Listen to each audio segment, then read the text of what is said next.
Programme में एक बार फिर खुशामदीद नाज़रीन। हमारे साथ मौजूद हैं वफाकी वज़ीर और मुस्लिम लीग नून के सीनियर रहनुमा खेलदास कोहस्तानी साहब। बहुत शुक्रिया सर वक्त देने के लिए।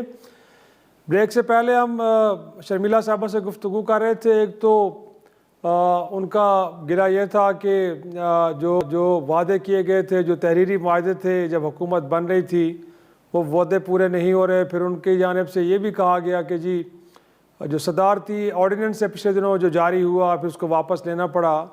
तो गोया कि उससे भी कहा यह जा रहा है कि दोनों पार्टीज़ के दरमियान जो एतमाद है उसको बड़ा धचका पहुंचा है।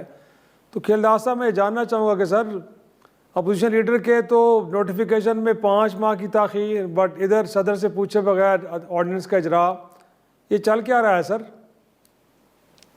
बहुत शुक्रिया। देखें, जो आपने कहा कि पीपल्स पार्टी और आप दोनों जमातों के दरमियान कोई इख्तलाफ है, ऐसी कोई बात नहीं है।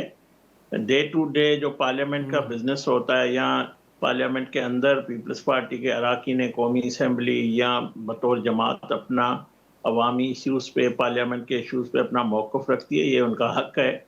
जो मामला आप बता रहे हैं ऑर्डिनेंस के हवाले से, वो एक इंसानी गलती थी, उस गलती को दुरुस्त कर दिया गया है और वो मामला अब खुश असलूबी से हल हो चुका है और दोनों पार्टियों के दरमियान कोई इख्तलाफ नहीं है। हुकूमत को मुकम्मल सपोर्ट है और पार्लियामानी पार्टी का इजलास भी पीपल्स पार्टी का Bilawal Bhutto chairman Peoples Party उसकी सदारत में हुआ था।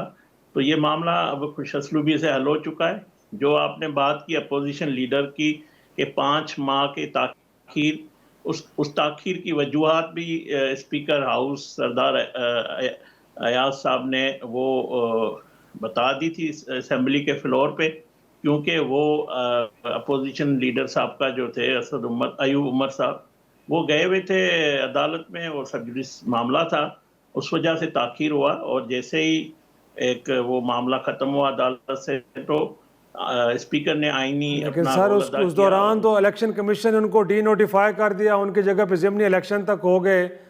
तो अगर वो फैसला उनकी फेवर में आ भी जाता तो वो तो अब रुकने पार्लियामान ही नहीं रहे थे, तो कैसे वापस आ सकते थे सीट के ऊपर सर?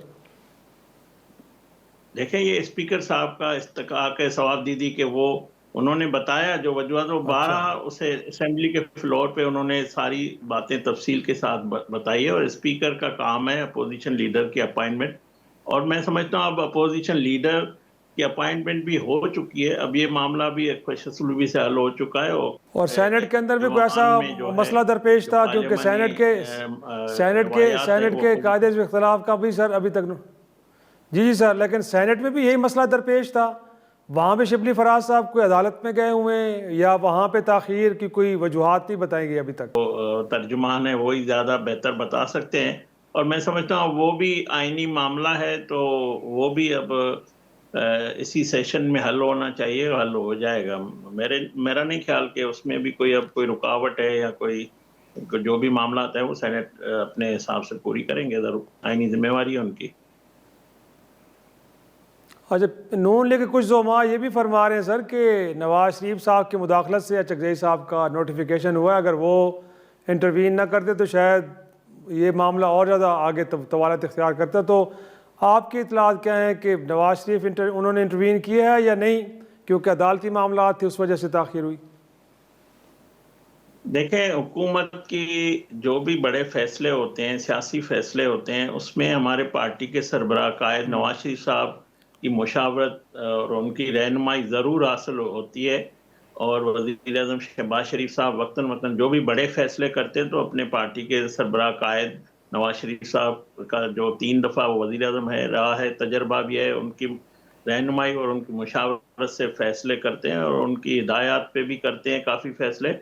इस मामले में भी मैं ज़रूर आपको बताऊं कि हमारे वज़ीर आज़म शहबाज शरीफ साहब के सियासी उमूर के मुशीर जो है हमारे फेडरल मिनिस्टर राना सनाउल्लाह साहब की महमूद खान अचकज़ई साहब से भी मुलाकात होती रही है और इस हवाले से ज़रूर उन्होंने भी एक किरदार अदा किया है और इसमें हमारे पार्टी के सरबराह नवाज शरीफ साहब का इनपुट ज़रूर रहा है। नवाज शरीफ साहब भी आइन की पासदारी के लिए जदोजहद करते आ रहे हैं। आइन की पासदारी के लिए हुकूमत भी जो है वो आइन के मुताबिक चलाने के लिए पार्लियामेंट को, ये हमारी आइनी जिम्मेवारी है। तो मैं समझता हूँ स्पीकर ने एक आइनी जिम्मेवारी पूरी की है और इसमें ज़रूर हमारे पार्टी के सरबराह का जो रहनुमाई है, इनपुट है, मुशावरत है, वो ज़रूर शामिल है। नाज़रीन, प्रोग्राम में एक छोटा सा ब्रेक, वापस आते हैं, गुफ्तगू को आगे बढ़ाएंगे।